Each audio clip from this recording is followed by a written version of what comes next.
Hello friends, आज हम आपको it stains the sands red movies की एक्सप्लेनेशन करने जा रहे हैं। जो इस तरह से है, फिल्म की शुरुआत एक बर्बाद शहर को दिखाने से होती है। सब कुछ बिखरा हुआ था और सड़क सुनसान थी। ज़ॉम्बी वायरस के विनाश की वजह से दुनिया की ज्यादातर आबादी अब ज़ॉम्बी में तब्दील हो गई है। उसके बाद हमें एक जोड़ा दिखाया गया है जिसकी पत्नी का नाम मॉली था। वो अपनी कार से अपने दोस्त से मिलने एयरपोर्ट जा रहे थे। वो उन्हें यहाँ से मैक्सिको ले जाएगा, क्योंकि सिर्फ मैक्सिको ही एक ऐसी जगह है जहाँ अभी तक ज़ॉम्बी वायरस और उनका अटैक नहीं हुआ है। वो जगह पूरी तरह से सुरक्षित है। तो अब ये लोग लगातार तेज रफ्तार से आगे बढ़ रहे थे, क्योंकि उन्हें जल्द से जल्द एयरपोर्ट पहुंचना है। लेकिन बहुत लंबी यात्रा के कारण मॉली की तबीयत बिगड़ जाती है, इसलिए सुनसान इलाके में अपनी गाड़ी रोक देते हैं। मॉली के पति का कहना है कि हमें एयरपोर्ट से पहले कार नहीं रोकनी चाहिए थी, हमें जाना है। लेकिन जब वो कार स्टार्ट करता है तो वो स्टार्ट नहीं होती, क्योंकि कार का एक टायर रेत में फंस गया था, जो काफी प्रयास के बाद भी नहीं निकल पाता है। दोनों यहीं फंस गए हैं। इस बात को लेकर दोनों में बहस हो जाती है, क्योंकि वो एक दूसरे पर आरोप लगा रहे थे कि वो तुम्हारी वजह से हुआ है। जिसके बाद मॉली के पति ने अपने उस दोस्त को फोन किया जिसके पास वो जा रहे थे, लेकिन बातचीत से पहले ही सिग्नल चले जाते हैं और इस वजह से कॉल कट जाती है। तभी मॉली देखती है कि उनके सामने एक शख्स उनकी तरफ आ रहा है। इसके बारे में सोचने के बाद उन्हें पता चलता है कि वो कोई सामान्य व्यक्ति नहीं है, बल्कि एक ज़ॉम्बी है जो उन्हें मारने के लिए लगातार उनकी ओर बढ़ रहा था। उसे देखने के बाद मॉली का पति कार से बंदूक उठा लेता है। इसी बीच उसका मोबाइल भी वहीं गिर जाता है, लेकिन वो इस पर ध्यान नहीं देते और वो लगातार ज़ॉम्बी पर निशाना साध रहा था। इससे वो घायल होकर गिर पड़ता है। तब दोनों बहुत खुश होते हैं कि हमने ज़ॉम्बी को मार दिया, लेकिन वो मरा नहीं था, वो अभी भी जीवित था। वो फिर से उठता है और उनकी ओर बढ़ने लगता है। उसे देखने के बाद मॉली के पति ने उसे फिर से गोली मार दी, जो उसके कान पर जाकर लगी, लेकिन वो अभी भी आगे बढ़ रहा था और अब उसकी बंदूक में गोलियां भी खत्म हो चुकी थी। इसलिए उन्हें दोबारा गाड़ी में आकर बैठना पड़ रहा है। अब वो यहाँ से ज़ॉम्बी के जाने का इंतजार करने लगे, लेकिन वो नहीं जा रहा था। काफी देर तक वो उन्हें मारने के लिए उनकी कार के आसपास ही घूम रहा था। कुछ देर बाद यहाँ रात हो गई, लेकिन वो अभी भी बाहर ही खड़ा था और खिड़की से उन्हें देख रहा था। दरअसल मॉली के पति की सबसे बड़ी गलती ये थी कि उसने मोबाइल बाहर गिरा दिया, जिसे उन्होंने उठाया ही नहीं, और अब उन्हें किसी तरह मोबाइल हासिल करना था। वो गाड़ी की बत्ती जलाते हैं और वो देखते हैं कि ज़ॉम्बी बाहर नहीं है। तभी मॉली चुपके से बाहर आ जाती है और आखिरकार वो मोबाइल तक पहुँच ही गई थी। लेकिन जब उसके पति पीछे थे तो ज़ॉम्बी यहाँ आता है और उस पर हमला कर देता है, और उसने मॉली के पति को डसकर मार डाला था। मॉली उनके निधन से बेहद दुखी है, लेकिन उसे अपनी जान बचानी थी, इसलिए वो अपना जरूरी सामान लेकर यहाँ से भाग जाती है। अगली सुबह वो अपने दोस्त को फोन करती है, जो हवाई अड्डे पर उनका इंतजार कर रहे थे। मॉली उसे बताती है कि कार खराब हो गई है, इसलिए मुझे आने में टाइम लगेगा, इसलिए आपको मेरा इंतजार करना होगा। ये सुनकर वो भड़क गया, इसलिए उसने मॉली का फोन कट कर दिया। इसलिए उन्हें आगे का सफर पैदल ही तय करना पड़ा। इंटरनेट पर वो देखती है कि वहाँ चलने का रास्ता 36 मील दूर है, लेकिन उसने तय कर लिया था कि जो भी हो मैं वहाँ पहुँचूंगी। तो वो आगे चलने लगती है। थोड़ा चलने के बाद वो देखती है कि यहाँ से कुछ विमान उड़ रहे हैं। मॉली उन्हें देखकर बहुत निराश हुई, क्योंकि वो जान चुकी थी कि अब एयरपोर्ट जाना बेकार है, क्योंकि यहाँ से विमान जा चुके हैं। लेकिन फिर वो आगे बढ़ती रहती है। रात को एक जगह आकर आग लगाकर बैठ जाती है। इस दौरान उन्हें अपने बेटे की भी याद आ रही थी और इसी सोच के साथ सो जाती है। इस बीच ज़ॉम्बी फिर से यहाँ आता है और मॉली पर हमला करता है, इसलिए वो अपना सामान उठाती है और सबसे पहले ज़ॉम्बी पर हमला करती है, और फिर वो वहाँ से भाग जाती है और एक चट्टान पर चढ़ जाती है जहाँ वह नहीं आ सके। अगली सुबह वो देखती है कि ज़ॉम्बी अभी भी चट्टान के नीचे है, यानी ये उसके करीब है। कौन उसके पास आने की कोशिश कर रहा है, तो वो अपना सामान लेकर फिर से यहाँ से भागने लगती है। हालांकि ज़ॉम्बी भी उसका पीछा करता है, लेकिन वो धीरे धीरे चल रहा था, इसलिए इतनी आसानी से उस तक नहीं पहुंच सका। लेकिन जब मॉली एक जगह रुकी तो वो फिर से उसके पास आने लगा।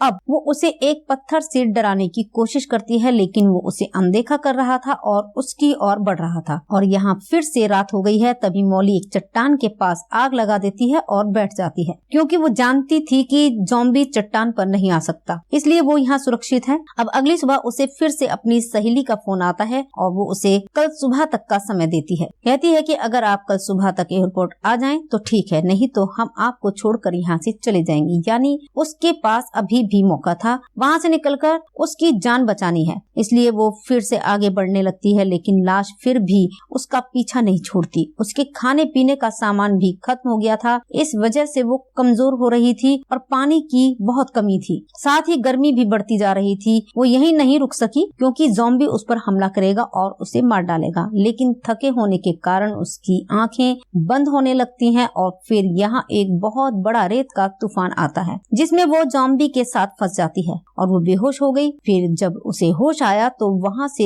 एक कार गुजर रही थी। वो उन्हें बुलाकर रोकती है और उसमें से 2 आदमी निकलते हैं। सबसे पहले वो मॉली को पीने के लिए पानी देते हैं। वो फिर उनसे कहती है कि मुझे एयरपोर्ट जाना है, तभी मैं यहाँ से निकल सकती हूँ, तो कृपया मुझे अभी ले चलो। इसलिए अब वो मॉली को कार में बिठाते हैं और वो देखती है कि उसके पास उसका बैग नहीं है। वो कहती है कि जहाँ मैं बेहोश थी वहीं गिर गया होगा। तो अब ये दोनों उसका बैग लेने के लिए जाते हैं। मॉली कार में खून के धब्बे देखती है जिससे वो समझ गई कि ये दोनों शरीफ लोग नहीं हैं बल्कि हत्यारे हैं। वो सहम गई थी। तभी ये दोनों लड़के कार में वापस आते हैं और मॉली से कहते हैं कि हमें भी एयरपोर्ट जाना है, तो आप हमें वहाँ जाने का रास्ता भी बताएं। ना चाहते हुए भी उन्हें रास्ता बताना पड़ता है। इसके तुरंत बाद वो उसे कार से बाहर लाकर मारने लगते हैं, चाकू निकालकर। जैसे वो उसकी जान लेने जा रहे हैं तभी मॉली जोर जोर से चिल्लाने लगती है।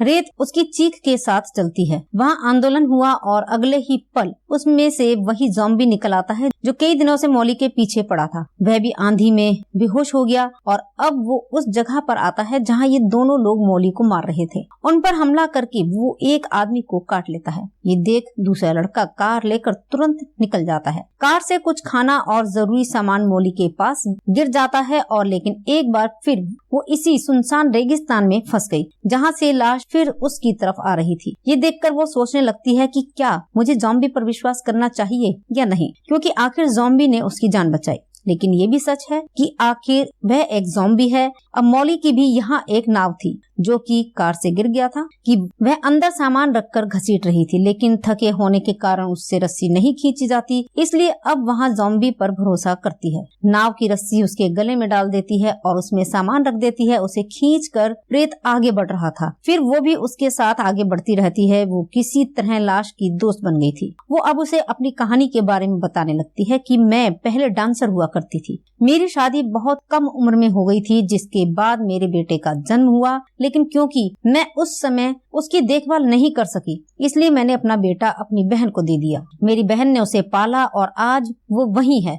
मुझे उसकी बहुत याद आती है। वो तय करती है कि अब मैं ज़ॉम्बी की ट्रेनिंग दूंगी, मैं उसे सब कुछ सिखाऊंगी। अगर वो मेरी बात मानेगा तो मैं उसे अपने साथ ले जाऊंगी और नहीं तो मैं उसे इस मरुभूमि में छोड़ दूंगी। लेकिन वो प्रेत हर समय उसकी बात सुन रहा था। अब ये लोग आगे बढ़े और मुख्य सड़क पर आ गए। मॉली कार के आने का इंतजार करने लगती है ताकि वो वहाँ से निकल सके। इसी बीच सेना की ढेर सारी गाड़ियाँ यहाँ आने लगती है। उन्हें देखकर मॉली लाश को छुपा देती है क्योंकि वो जानती थी कि अगर सेना ने ज़ॉम्बी देखा तब वो उसे मार डालेंगे। वो खुद सेना के सामने जाती है जहाँ कुछ सिपाही उसे ज़ॉम्बी समझकर उस पर बंदूक तान देते हैं। फिर वो उन्हें समझाती है कि मैं ज़ॉम्बी नहीं हूँ, मैं एक इंसान हूँ और मुझे मदद की जरूरत है। उसके इतने कहने के बाद ज़ॉम्बी वहाँ से निकलकर सामने आ जाता है। ये देखकर सिपाही उसे गोली मारने को तैयार हो गए। हालांकि मॉली उन्हें समझाती भी है, देखो उसे मत मारो, वो खतरनाक नहीं है, वो किसी का अहित नहीं करेगा। लेकिन एक सैनिक ज़ॉम्बी को गोली मार देता है। इससे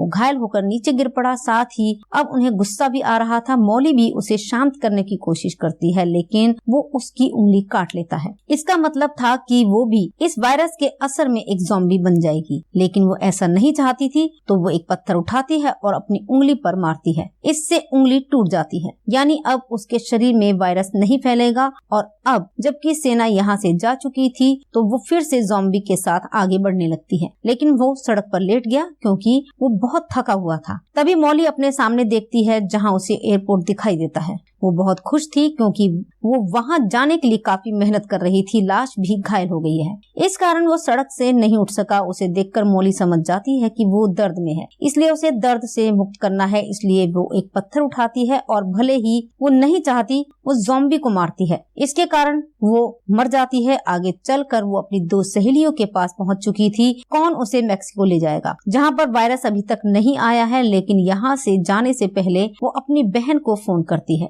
जहाँ उसका बेटा भी था। उसका बेटा फोन उठाता है, जो बहुत डरा हुआ था। उससे कहता है कि मैं घर में बंद हूँ क्योंकि बाहर बहुत सारे ज़ॉम्बीज हैं जो मुझे मारने के लिए अंदर आने की कोशिश कर रहे हैं। ये सुनकर मॉली को अपने बेटे की बहुत चिंता हुई, क्योंकि उसे लगा कि शायद मेरी बड़ी बहन भी इस ज़ॉम्बी वायरस से संक्रमित हो गई है या उसे भी मारा गया है। वो जानती थी कि मेरे बेटे को अभी मेरी जरूरत है, इसलिए वो मैक्सिको जाने का अपना फैसला बदल लेती है और अपनी बहन के घर जाने का फैसला करती है। और उसके 2 दोस्त यहाँ से चले गए। वो कार में बैठती है और लाश को मारती है। अंत में उस स्थान पर पहुँचती है जहाँ उसकी बहन का घर था। यहाँ सब कुछ नष्ट हो गया है। जैसे ही वो अपनी बहन के घर आती है, उसे जानकर बहुत दुख हुआ है कि मेरी बहन और उसके पति को मार दिया गया है, क्योंकि शीशे पर खून से कुछ लिखा हुआ था। वो तुरंत अपने बेटे के कमरे में जाती है, जो उसके डेरे में छिपा हुआ था, लेकिन वो काफी डरा हुआ लग रहा था। अपने बेटे को सकुशल देखकर वो बेहद खुश है और तुरंत उसके साथ नीचे आ जाता है,